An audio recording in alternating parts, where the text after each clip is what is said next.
Welcome to Cheap Wine and Poetry, everybody. My name is Brian McGuigan. I am the curator of what I like to call Seattle's coolest reading series. So thank you all for coming out tonight. We started Cheap Wine and Poetry in 2005. We had gone to a couple of different poetry readings and they were just boring and really pretentious. And after that we decided, you know, let's just do something fun that everyone can enjoy. So we said, Cheap Wine and Poetry.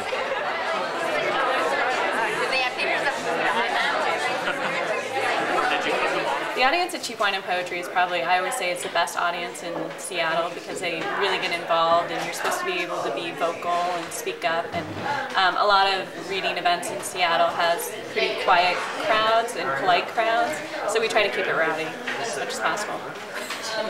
This relates to sort of the other theme of the night, which is cheap wine. So this is from Traveling Toe. The cashier at the liquor store said she was worried about me because she hadn't seen me the day before.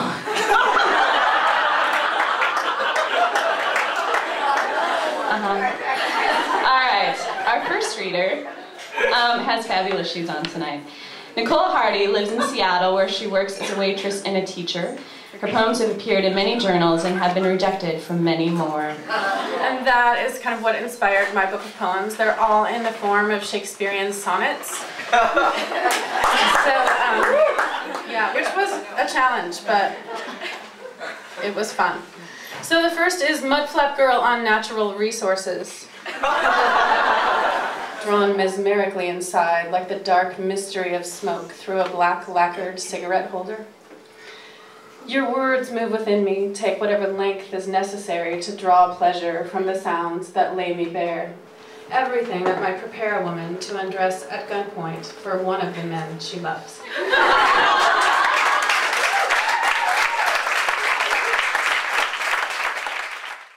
Sean O'Connor has been writing mildly amusing essays for magazine and radio and presenting his work on stage since 2004. Please welcome to the stage, Sean O'Connor.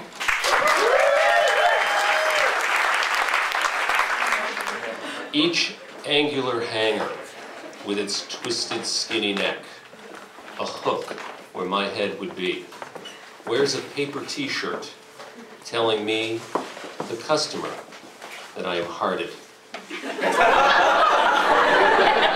Bring us your woolens, your cashmeres and silks. Trust us. We heart you. We heart you very much. Imprinted with promises of quality, but admonitions of caution too. For today's clean shirt is tomorrow's suffocated child.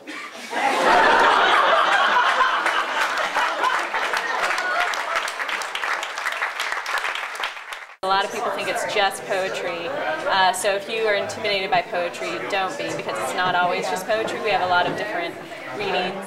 Rebecca Egowich is the author of Breakup Babe, a novel published by Ballantine Books in 2006, and which was a finalist for the 2007 Lulu Blooker Prize, a literary prize devoted to blooks. I don't know if I'm saying that right. Blooks? Okay. It was inspired by her dating blog, also called Breakup Babe, which earned her a devoted audience and scared off many potential boyfriends. Not that I didn't like having guy pal #1 around, but wasn't this supposed to be a date? And who was this Jenny person with her strawberry blonde bob and tight Calvin Klein jeans? SB had introduced her simply as Jenny, as if, like Prince or Cher, I should know who the f she was. And why she was sitting in the front seat of Sexy Boy's truck, while I was banished to the back with guy pal #1, who wasn't even supposed to be there in the first place.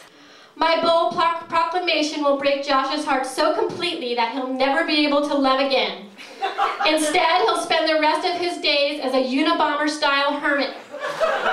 And, quite by accident, will see me appear on Oprah. I will be there with my soulmate, Johnny Depp. And we will be sharing our innermost feelings about being madly in love with someone as brilliant, beautiful, and rich as ourselves. Our final featured reader, New York-born Roberto Ascalon, is a poet Yes. I know, anything that ends with O is sexier already. Is a poet, writer, arts educator, and performance artist. All right, so so today I did a lot of things, but today is also just another ordinary day. Today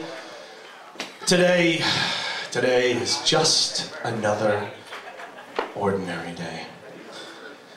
Today, somewhere in Seattle, there's some blackberries, and they're fighting real hard, and they're growing their petals, and they're cracking out of asphalt. Asphalt cracked. Parking lot asphalt. Somewhere in Seattle, there are blackberries trying to grow petals. And it's too early. It's too cold. Oh, penitent one, no more hair shirts for you. Only the dun gray stuff of mortar, the bricking stuff, the walling stuff. Keep out everything else. Stay the execution. Bring yourself down to the river to drink.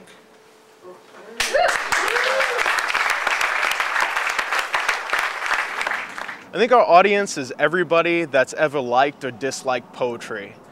I think for people who know poetry, they appreciate the fact that we feature some really great poets and some really great writers. But for folks that don't know poetry, they appreciate the fact that we have cheap wine and they get exposure to a little bit of art. So, is everyone ready? Can I get some noise?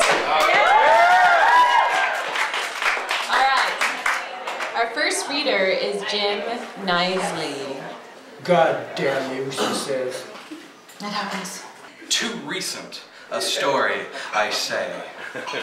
Let's hark back to earlier times, where one would sit around a mead hall and drink mead, as it were.